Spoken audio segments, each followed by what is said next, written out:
신명기 22장 1절부터 4절까지 하나님의 말씀을 제가 읽겠습니다. 내 형제의 소나 양이 길 잃은 것을 보거든 못 본 채 하지 말고 너는 반드시 그것들을 끌어다가 내 형제에게 돌릴 것이요 내 형제가 내게서 멀거나 또는 내가 그를 알지 못하거든 그 짐승을 내 집으로 끌고 가서 내 형제가 찾기까지 내게 두었다가 그에게 돌려줄지니 나귀라도 그리하고 의복이라도 그리하고 형제가 잃어버린 어떤 것이든지 내가 얻거든 다 그리하고 못 본 채 하지 말 것이며 내 형제의 나귀나 소가 길에 넘어진 것을 보거든 못 본 채 하지 말고 너는 반드시 형제를 도와 그것들을 일으킬지니라. 아멘. 제가 신대원에 다닐 때 합동신학대학교 대학원에는 이런 문화가 있었습니다. 중간고사, 기말고사를 볼 때는 무감독 시험으로 봅니다. 하나님 앞에서 보는 거죠. 기숙사 건물에는 무인 매점이 있습니다. 파는 사람이 자리를 비우고 있고 그냥 신학생들이 가서 자기가 원하는 걸 사고 거기 통에다가 그 금액을 딱 넣어놓는 겁니다. 그리고 기숙사 식당에는 앞에는 무료 식권 나눔통이 있습니다. 조금 여유 있는 사람이 교수님이든 학생이든 식권 몇 장을 사서 식권 나눔통에 넣어놓으면 마침 그때 돈이 없는 궁한 학생들이 식권을 쓰고 또 나중에 자기도 또 여유가 생기면 자기도 또 은혜를 입었으니 또 식권통에 넣어놓고 그런 무료 식권 나눔통이 있었고요. 그리고 그 신대원에서는 뭔가를 놓고 오거나 잃어버리면 물론 아는 사람 거라면 찾아주지만 보통은 그냥 놔둡니다. 그래서 우리는 뭔가를 잊어버리거나 깜빡 놓고 와도 크게 걱정하지 않고 나중에 볼일 다 본 다음에 그 자리에 가면 거기 그대로 있습니다. 자, 여러분은 이런 사회에서 살고 싶으십니까? 아니면 잠시라도 자리만 비워도 누가 훔쳐갈까 봐 걱정되고 냉정하게 자기들 것만 챙기고 다른 사람 물건은 어찌되든 말든 신경도 안 쓸 뿐 아니라 기회만 있으면 서로 빼앗으려고 하고 공공장소에 책이나 휴대폰이나 지갑을 놓고 오면 다시 찾을 희망은 당연히 포기해야 되는 그런 사회에 살고 싶으십니까? 제가 지금 이상사회를 꿈꾸자고 말하려는 것이 아니라 하나님이 우리에게 율법을 주실 때 하나님의 마음을 생각하기 위해서입니다. 하나님께서는 지키기 어려운 법을 주셔서 우리를 힘들게 하시려고 율법을 주신 게 아니라 정말 사람들이 하나님 앞에서 이웃사랑을 올바르게 실천함으로써 하나님의 영광을 드러내고 다 함께 행복하게 살기를 바라셔서 율법을 주셨다는 것입니다. 자, 그 중에 하나 오늘 본문. 오늘 본문이 이제 8계명, 오늘 우리가 살펴볼 8계명의 구체적인 실천 지침 중 하나인데요. 1절, 2절만 우리 다시 한번 같이 읽어보겠습니다. 시작. 내 형제의 소나 양이 길 잃은 것을 보거든 못 본 채 하지 말고 너는 반드시 그것들을 끌어다가 내 형제에게 돌릴 것이요 내 형제가 내게서 멀거나 또는 내가 그를 알지 못하거든 그 짐승을 내 집으로 끌고 가서 내 형제가 찾기까지 내게 두었다가 그에게 돌려줄지니. 네. 자, 근데 이런 실천을 가까운 형제나 이웃에게만이 아니라 원수 또는 미워하는 사람에게도 적용해야 한다고 하나님이 말씀하십니다. 여러분 핸드아웃에 출애굽기 23장 같이 읽겠습니다. 시작. 내가 만일 내 원수의 길 잃은 소나 나귀를 보거든 반드시 그 사람에게로 돌릴지며 내가 만일 너를 미워하는 자의 나귀가 짐을 싣고 엎드러짐을 보거든 그것을 버려두지 말고 그것을 도와 그 짐을 부릴지니라. 아멘. 여러분, 우리가 이런 하나님의 율법을 어떤 마음으로 받아야 되겠습니까?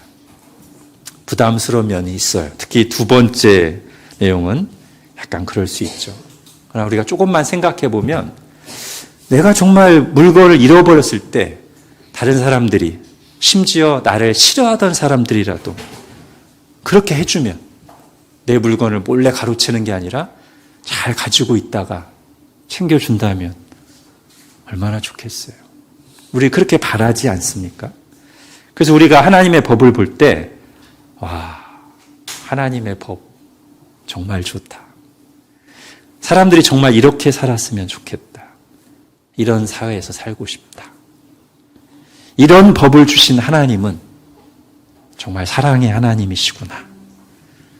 이렇게 받아야 되겠죠? 이런 하나님의 법이 십계명 돌판에만 머물지 않고 또 이렇게 출력된 성경 책에만 머물지 않고 모든 사람의 마음판에 새겨져서 실천되면 아름다운 사회, 하나님 나라가 되는 거예요. 그런데 이제 현실이 그렇지가 않다는 게 문제죠. 우리가 쭉 앞으로 가보면 원래 하나님은 우리 마음에, 곧 우리가 양심이라고 부르는데, 양심에 이 하나님의 법을 십계명 돌판에 새겨주셨던 것 같은 법을 새겨주셨는데 첫사람의 타락 이후 그게 흐려지고 뒤틀리고 변질되었습니다. 그래서 우리 양심을 너무 믿으면 안 돼요. 그리고 그 상태로 딱딱해져서 다시 이 성경 말씀을 따라 하나님의 율법을 마음에 새기려고 해도 쉽지가 않아요.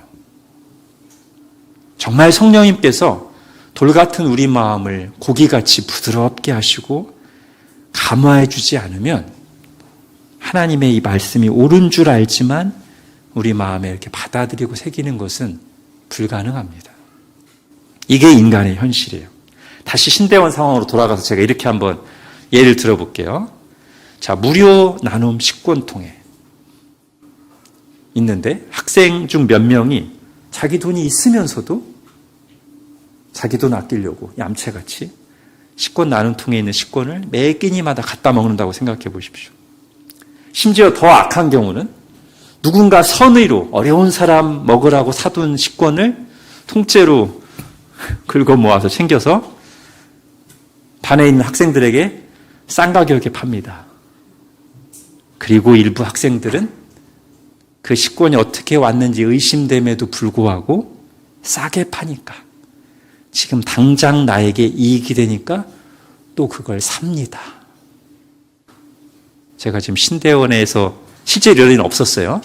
근데 이런 신대원의 한정에서 얘기했지만 이게 사실 우리가 살고 있는 세상의 현실이죠.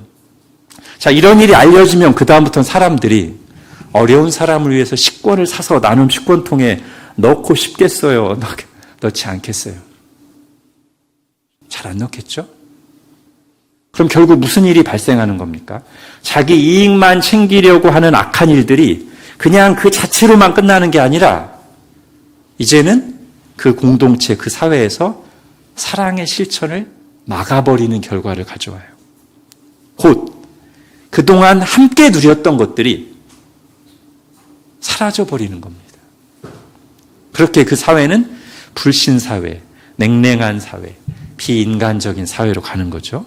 그러면 그 고통은 모두가 함께 겪습니다. 자, 이렇게 한 번 엎질러진 물을 원상태로 만드는 건 굉장히 어려운 일이에요. 그럴지라도 문제를 인식하고, 그래도 우리가 어느 쪽으로 가야 되는지를 이제 아는 사람들은 어렵더라도 다시 컵을 세우고 거기에 한 방울 한 방울을 담는 실천을 해야 될 텐데, 그때 우리에게 필요한 게 뭘까요? 물론 사랑도 필요합니다.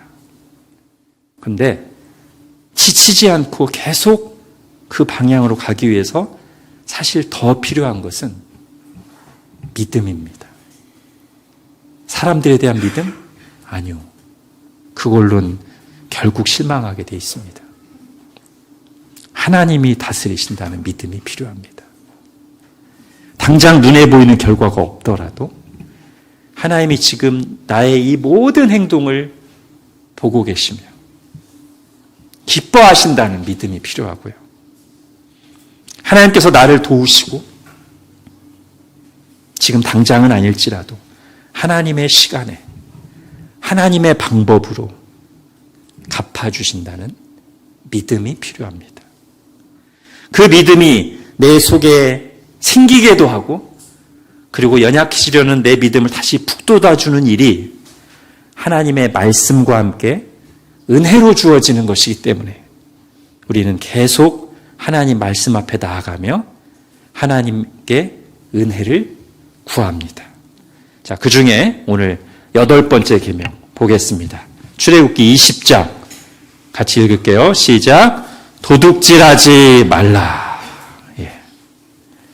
자, 우리는 10계명이 그 조항에 나온 대로의 단순한 금지 명령이 아니라는 것을 지금까지 7계명까지 배워오면서 이제 잘 알고 있죠. 자, 오늘도 앞부분에서 8계명의 구체적인 실천 중 하나로 다른 사람이 잃어버린 물건을 어떻게 해야 되는가를 잠깐 들었습니다. 자, 요리문답은 이런 말씀들을 따라서 8계명을 주신 하나님의 뜻을 이렇게 정리하고 있습니다. 여러분 핸드아웃에 먼저 웨스트민스터 소요리문답 73은 답을 같이 읽을게요. 시작.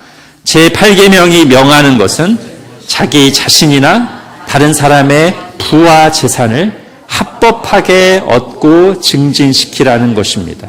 75문 답 시작. 제8계명이 금하는 것은 자기 자신이나 이웃의 부와 재산에 부당하게 손해를 끼치거나 손해 끼칠 만한 일을 하는 것입니다. 자, 하이델베르크 요리문답이 좀 더 구체적으로 나온 내용들이 있어서 가져왔습니다. 제가 문을 읽고 답을 같이 읽을게요. 제8계명에서 하나님께서 금하신 것은 무엇입니까? 하나님께서는 국가가 법으로 처벌하는 도둑질과 강도질만을 금하신 것이 아니고 이웃의 소유를 자기의 것으로 삼으려고 시도하는 모든 속임수와 간계를 도둑질이라고 말씀하십니다. 이런 것들은 폭력으로 혹은 합법성을 가장하고서 일어날 수 있는데 곧 거짓 저울이나 자나 돼, 부정품, 위조화폐와 고리대금과 같은 일, 기타 하나님께서 금하신 일들입니다. 하나님께서는 또한 모든 탐욕을 금하시고 그의 선물들이 조금이라도 잘못 사용되거나 낭비되는 것을 금하십니다. 이 계명에서 하나님께서 원하시는 것은 무엇입니까? 내가 할 수 있고 해도 좋을 경우에는 나의 이웃의 유익을 증진시키며 내가 남에게 대접을 받고 싶은 대로 이웃에게 행하고 더 나아가 어려운 가운데 있는 가난한 사람을 도울 수 있도록 성실하게 일해야 합니다. 아멘. 자, 이제 이런 내용들을 가지고 우리 사회 속에 있는 구체적인 실천 한번 볼 텐데, 어느 계명보다도 이 8계명이 적용점들이 많습니다. 왜냐하면 지금 우리가 사는 시대는 우리의 삶 전체가 이 경제 원리에 따라 작동하고 있잖아요. 그리고 돈이나 소유가 우상화되어 있기 때문에 이 8계명의 적용점들이 정말 차고 넘칩니다. 자, 몇 가지 목록으로 나눠서 보고 정리를 할게요. 지금까지처럼 먼저 금지하는 것, 하나님께서 이 계명을 통해서 금지하는 걸 먼저 살펴보고 나중에 이 계명을 따라 우리가 적극적으로 실천할 내용을 보겠습니다. 자, 금지에 대해서 우리 요리문답에 나온 표현을 제가 가져오면 부당하게 손해를 끼치거나 또는 당장 직접 손해가 없었더라도 손해를 끼칠 만한 행동이라도 8계명을 어긴 거라고 말하고 있어요. 자, 먼저 첫 번째는 힘으로 빼앗는 겁니다. 그죠? 이게 가장 직접적인 강도질, 도둑질. 학교에서 삥 뜯기. 자, 자기가 가진 힘을 가지고 뇌물을 바치게 요구하고 뇌물을 받는 거. 자, 국가 권력뿐 아니라 경제 권력이 있죠. 자, 아주 큰 경제 권력이 연약한 소상공인이나 생산자들에게 원가 이하로 납품하도록, 우리가 보통 납품 단가 후려치기라고 말하는, 이것도 우리가 보통 이럴 때 뭐라고 말해요? 와, 이거 칼만 안 들었죠. 완전 강도네. 맞습니다. 그게 딱 도둑질하지 말라는 계명을 어기는 것이죠. 요즘에는 고객 권력의 갑질도 있습니다. 나쁜 소문 날까 봐 손해를 감수하면서 들어줘야 되는 경우가 있어요. 자, 이렇게 악하게 굴러가는 사회 구조 속에서 말씀대로 사는 거는 정말 너무 어렵습니다. 아마 우리가 정직하게 말하면 100% 이대로 사는 사람은 없을 것 같아요. 또 자기도 모르게 또 여기에 동참하게 되는 경우도 있고, 이 사회가 워낙 구조 자체가 그렇게 돼 있습니다. 어쩔 수 없어 보이는 상황들도 있고요. 사실 우리에게 오늘 본문과 관련해서 하나님께 지혜를 구해야 됩니다.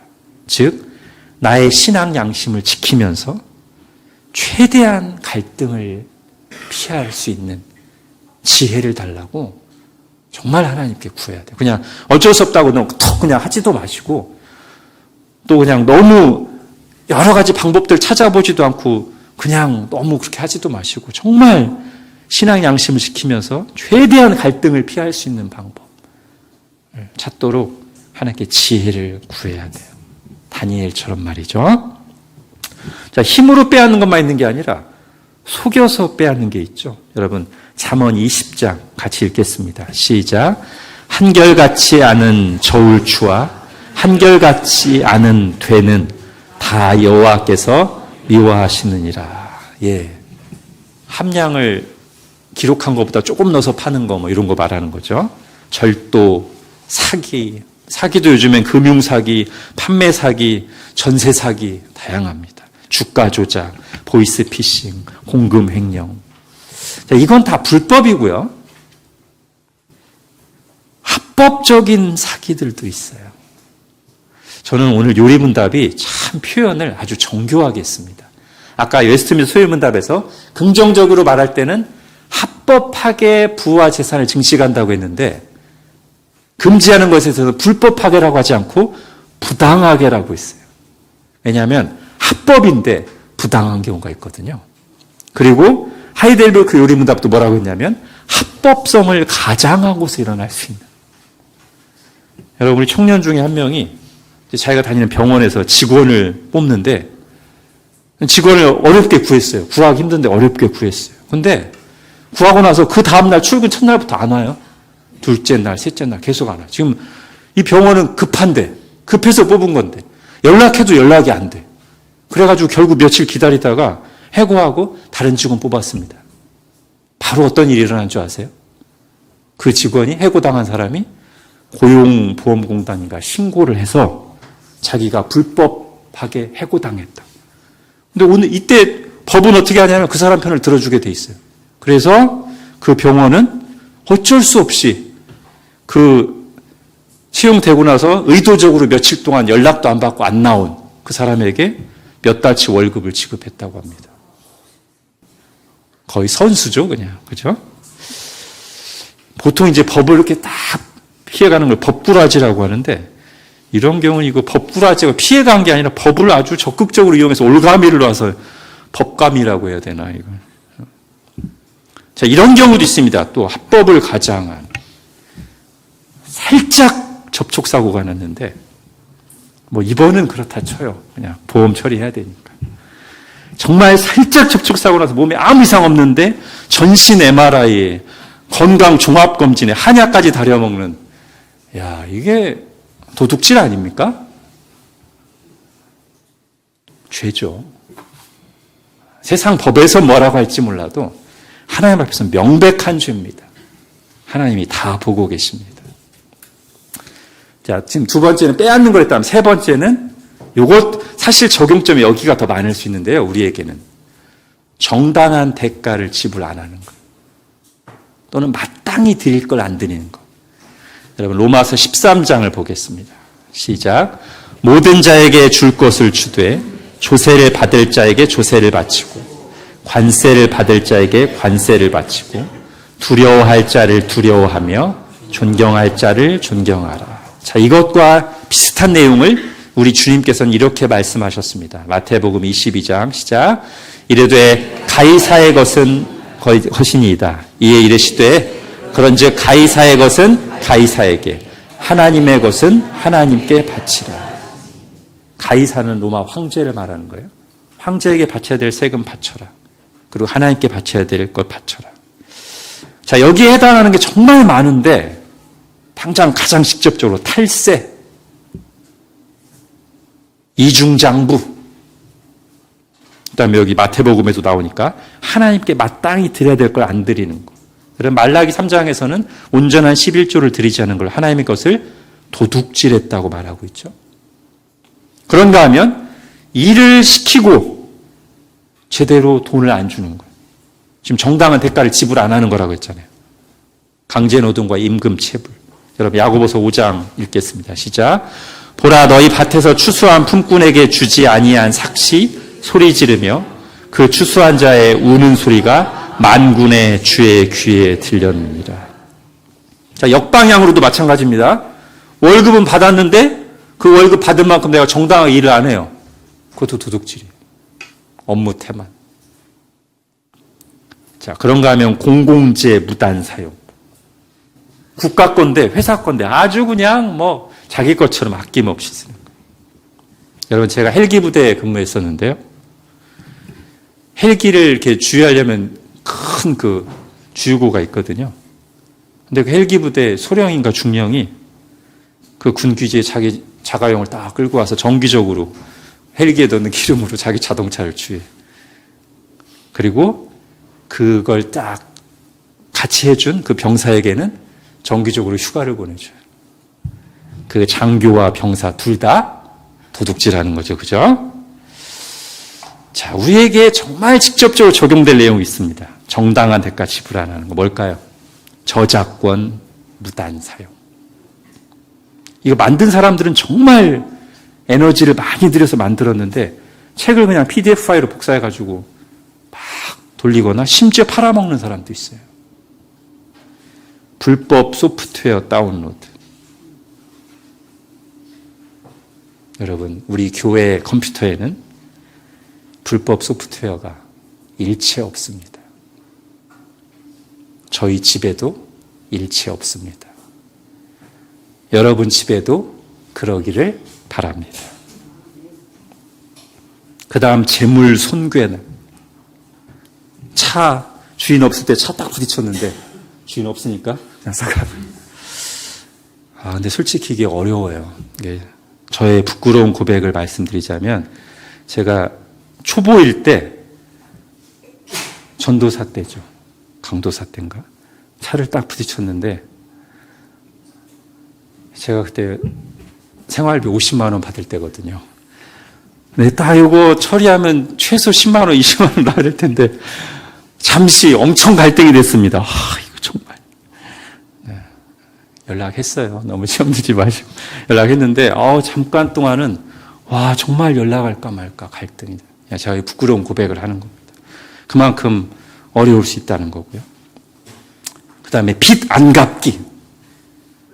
자, 지금까지 제가 이제 부정적인 예들을 들었으니까 좀 은혜로운 예를 한번 들어보겠습니다. 한 3, 4년 전에 제가 청년 시절에 같이 청년부 활동을 했던 어떤 형제님 한 분이 저보다 2살 많으신 분인데 한 20년 만에 연락하고 저를 찾아왔어요. 저를 제가 유명한 목사가 아니니까 저를 수소문해서 찾아오셨다고 하더라고요. 왜 그렇게 저를 간절히 찾았나 보니까 제가 기도하다가 예전에 제 찬송가 책을 가져가고 돌려주지 않은 게 생각이 났대요. 그게 마음에 걸려서 갚으려고 저를 찾아오셨어요. 그래서 저에게 갚으셨습니다. 그러면서 이제 몇 시간 이렇게 아주 은혜로운 성도의 규제를 나눴는데 감동이 되더라고요. 그런가 하면 작년에 제가 25년 만에 군대 동기들을 만났거든요. 3명이 만났어요. 근데 그 중에 한 명이 저는 정말 까맣게 기억을 못하고 있는데 갑자기 어렵게 얘기를 꺼내는 거예요. 군대에 있을 때 자기 친구가 어려워서 돈이 필요한데 당장 자기가 어떻게 안 되니까 저한테 부탁을 해서 제가 저희 집에 연락을 해서 도와준 경우가 있대요. 20만 원인가. 그 처음에는 제가 기억이 전혀 안 나다가 계속 얘기하고 자세한 정황을 얘기하니까 그런 것 같아요. 그럼 자기가 제대하고 나서 저를 한번 만난 적이 있는데 그때는 자기가 이제 갚을 상황이 안 돼서 못 갚았고 그 뒤에 이제 늘 마음에 걸렸대요. 그러다가 25년 만에 만났는데 20만 원에 이자까지 쳐서 갚더라고요. 훈훈했습니다. 여러분 혹시 오늘 말씀을 듣다가 생각나는 게 있거든 갚으시기 바랍니다. 자, 마지막 금지 하나 더. 과도한 이익 취약이나 한탕주의. 과도하게 높은 가격 뭐가 있죠? 암표, 휴양지의 바가지 요금. 이때도 우리가 뭐라고 그래요? 칼만 안 들었지 강도네. 맞아요. 그게 딱 도둑질하는 겁니다. 그리고 여러분 제가 잠깐 생각해 볼 문제를 하나 드리겠습니다. 연예인들이나 스포츠 스타들이 천문학적인 수입을 거두는 것에 대해서 어떻게 생각하십니까? 그래서 호화로운 생활을 하는 거예요. 그런데 우리 사회 또 한편에서는 그들 못지않게 열심히 땀 흘려 일하는 노동자들 그리고 소방이나 경찰 같은 정말 헌신적인 봉사직들은 박봉이에요. 근데 노래 하나 잘해서 운동 하나 잘해서 어느 정도가 아니라 엊그제도 아마 뉴스에 나왔죠. 조 단위예요. 수입이. 여러분 이게 정당한가요? 이게 정상인가요? 그저 부러울 따름인가요? 아니요. 이거는 자본주의의 구조적인 문제입니다. 하나님의 뜻과 다른 어그러진 세상의 모습 중 하나입니다. 저는 이걸 혁명을 해서 고치자는 게 아니라 이런 상황을 너무 당연하게 생각하지 않기를 바랍니다. 정상적인 모습은 아닙니다. 그러다 보니까 또 한편에서 대박을 노리는 한탕주의들이 나오는 거고요. 도박이나 로또 같은 이런 게 다 8계명을 거스르는 죄들입니다. 자, 이제 정리할게요. 이 모든 일의 배후에 지금 제가 구조적인 얘기를 했지만 사실은 구조 이전에 인간의 죄성이 있어요. 다른 사람이 어렵든 말든 손해보든 말든 나만 부해지면 된다는 생각.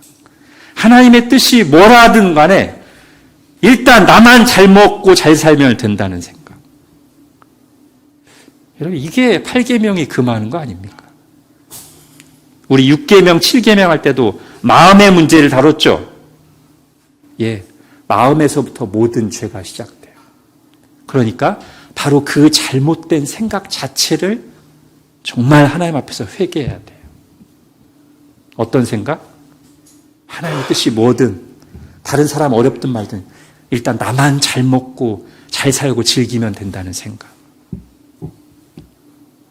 이 생각을 회개하지 않으면, 이걸 죄로 인식하지 않으면 어떤 경제 시스템을 만들어도 그걸 이용하는 사람들로 인해 문제가 발생하고 우리 모두가 고통을 겪습니다. 자, 이제 적극적인 실천을 볼게요. 지금까지는 금지였고 적극적인 실천. 자, 웨스트민스터 문답에서는 부와 재산을 합법하게 증진시키며 라고 했고, 하이델베르크 유리 문답은 내가 남에게 대접을 받고 싶은 대로 이웃에게 행하고 더 나아가 어려운 가운데 있는 가난한 사람을 도울 수 있도록 성실하게 일해야 됩니다 라고 말합니다. 자, 첫 번째, 성실하게 일하기. 자, 합법적인 재산 증식의 가장 바람직하고 적극적인 의미가 이거예요. 하나님은 처음부터 우리를 일하는 존재로 창조하셨습니다. 정복하고 다스리라. 일하라. 이게 창조 때 하나님의 명령이에요. 제일 먼저 인간에게 주신. 물론 돈 벌기 위한 목적이 아닌 하나님의 뜻을 이루기 위한 목적이죠. 처음 창조 때 주신 것은.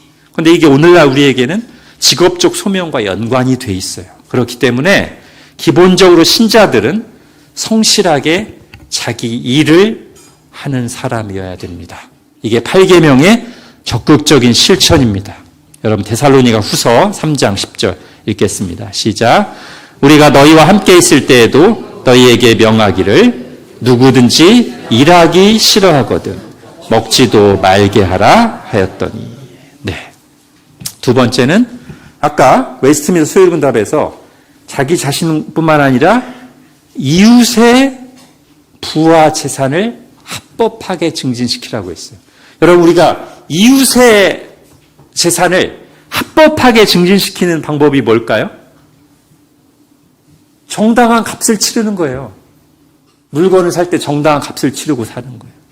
그의 노동에 대한 정당한 값을 치르는 거예요. 그게 이웃의 재산을 합법하게 증진시키는 가장 일반적인 방법이고요. 또 하나는 우리 설교 서두에 오늘 본문에 나온 것처럼 다른 사람의 잃어버린 것들을, 물건을 찾아주는 거. 이걸 앞에서 예를 들었으니까 간단하게 하고 넘어가고요. 마지막 세 번째, 거기서 더 나아가 적극적인 섬김. 내게 주신 것으로, 내게 좀 넉넉하다면 그것으로 다른 사람의 필요를 채워주는 거예요. 세상 법에서는 그러지 않아도 잘못이 아니에요. 그죠? 자본주의에서 내가 내 거 쓰는데 왜? 아니요. 하나님의 법에서는 그렇지 않아요. 하나님의 뜻대로 잘 쓰라고 주셨잖아. 근데 자기는 막 쌓아두고서 내 옆에 가난한 사람들이 있는데 외면하는 것은 하나님 말씀을 어기는 겁니다. 그래서 내게 주신 넉넉한 것으로 다른 사람의 필요를 적극 채워주는 게 8계명을 지키는 적극적인 실천이에요. 의미 있는 일에 후원하는 것, 사랑의 기부 등이 다 여기에 해당됩니다. 자, 지금 앞에서 말한 금지와 실천, 적극적인 실천까지 다 포괄한 내용을 담고 있는 에베소서 4장 말씀을 같이 읽겠습니다. 시작. 도둑질하는 자는 다시 도둑질하지 말고 돌이켜 가난한 자에게 구제할 수 있도록 자기 손으로 수고하여 선한 일을 하라. 예. 여기 세 단계가 다 들어있어요. 먼저 하지 말아야 될 것. 도둑질을 하지 말 뿐 아니라 거기서 멈추면 되는 게 아니라 그 다음에 뭐 하라? 자기 손으로 수고하여 일해라. 그런데 그 목적이 어디를 향해야 돼요? 다른 사람을 도와줄 수 있도록. 이 세 가지 내용이 다 들어있어요. 에베소 4장 28절이 어떻게 보면 8계명을 종합적으로 정리하고 있는 말씀처럼 보이기도 합니다. 자, 이제 우리에게 정리가 필요한데 성경적인 소유관, 재산관 뭘까요? 무소유주의도 아니고요. 자본주의도 아니고요. 공산주의도 아니고요. 청지기 사상입니다. 성경적인 소유관은 청지기 사상. 모든 것이 하나님의 것이에요. 그리고 난 하나님께 거저 받았어요. 하나님의 뜻대로 쓰도록. 그냥 단지 나의 만족과 배를 불리는 것이 아니라 그러라고 하나님께서 내게 소유를 맡기고 주신 게 아니라 하나님의 영광을 드러내도록 하나님의 뜻을 이루기 위해 하나님 사랑, 이웃 사랑을 실천하는 도구로 내게 선물들을, 재산들을, 소유들을, 재능들을 주셨다. 이게 성경적인 소유관입니다. 물론 나도 나를 위해서도 감사함으로 누려야 돼요.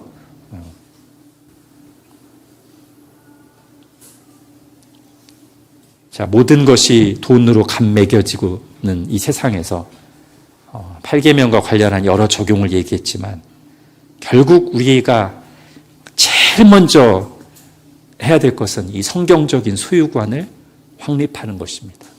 즉, 내가 청지기라는 사실을. 주인이 아니라 청지기라는 사실을.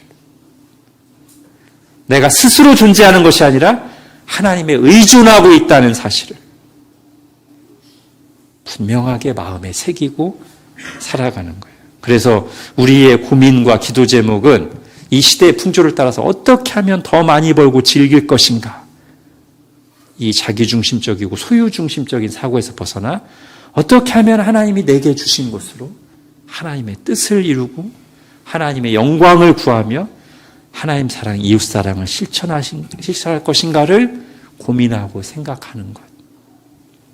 이것이 우리의 마음속에서 일어나야 됩니다. 그걸 아주 실천적인 말로 제가 오늘 설교 제목으로 정한 거예요. 잘 벌고 잘 쓰기.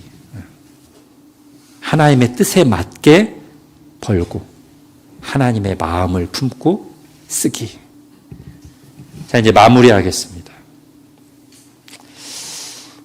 하나님이 다스리신다는 사실을 우리가 믿지 않으면 우리는 자기중심적으로 소유를 이해하는 이 세상 분위기에 거스르는 것이 사실상 불가능하고, 아니, 이 세상의 가치관과 자본주의 문화가 잘못되었다는 인식조차 하기가 쉽지 않아요. 그래서 제가 아까 그 예를 던진 겁니다. 구원받은 하나님의 백성들은 성경에서 하나님의 뜻과 마음을 듣습니다. 복음을 듣고 구원을 얻을 뿐 아니라 어떻게 살아가는가도 하나님의 말씀에서 듣습니다. 그리고 우리는 내가 온 우주의 중심이 아니라 나보다 훨씬 크신 분이 계시고 그분이 온 우주 만물과 나의 인생을 다스리신다는 사실을 깨닫습니다. 우리의 인생에는 소유하고 즐기는 것보다 훨씬 더 중요한 것이 있음을 말씀에서 발견합니다. 그 자체가 은혜입니다. 구원받고 하나님의 뜻을 깨닫는 것. 내 어두웠던, 소경되었던 눈이 열려서 하나님이 계시고 그 하나님의 뜻이 무엇인가를 깨닫고 가치관이 바뀌고 삶의 목적과 방향의 제자리를 찾는 것, 이게 은혜죠. 그런데 동시에 이 은혜는 우리 안에 거룩한 싸움을 일으킵니다. 세상과 부딪히고, 아니 내 속에서도 갈등이 일어납니다. 두려움이 일어나고 다시 자기 중심적으로 되려는 유혹이 끊임없이 우리 마음속에서 치밀어 오릅니다. 이때 우리가 기억할 것은 하나님이 그 모든 것을 다 알고 계시다는 것입니다. 하나님은 우리의 형편도 아시고 우리 마음속에 일어나는 싸움도 아시고 우리 스스로의 힘만으로는 이겨내기 어렵다는 우리의 죄와 연약함도 다 아십니다. 그리고 우리를 구원하셨습니다. 그리고 우리를 구원하신 하나님은 구원만 하시고 방치하시려고 부르지 않으셨습니다.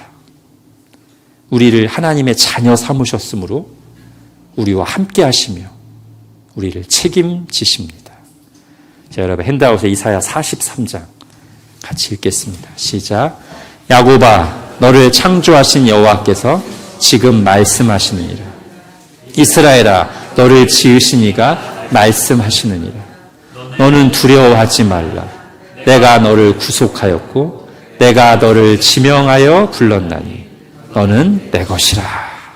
아멘.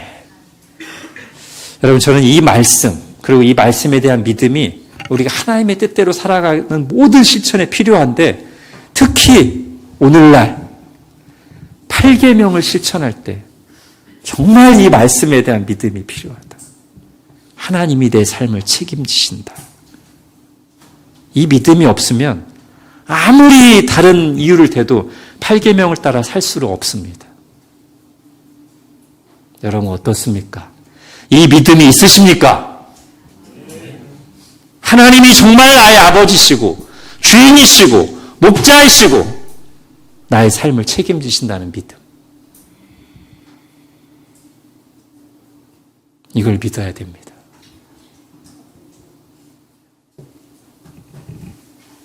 우리가 하나님의 율법과 은혜를 함께 붙잡아야 돼요. 율법은 우리가 걸어가야 할 하나님의 길을 알려주고, 은혜는 그 길을 걸어갈 믿음과 힘을 줍니다. 자, 8계명과 관련해서 이 두 가지, 즉 하나님의 분명한 뜻 그리고 하나님의 확실한 은혜를 알려주는 말씀 하나씩 읽고 마치겠습니다. 여러분 마태복음 6장 먼저 읽겠습니다. 시작. 한 사람이 두 주인을 섬기지 못할 것이니 혹 이를 미워하고 저를 사랑하거나 혹 이를 중히 여기고 저를 경히 여김이라. 너희가 하나님과 재물을 겸하여 섬기지 못하느니라. 예. 자, 이런 삶이 어떻게 가능한지 놀라며 반문하는 제자들에게 주님은 또 이렇게 말씀하셨습니다. 마태복음 19장 시작.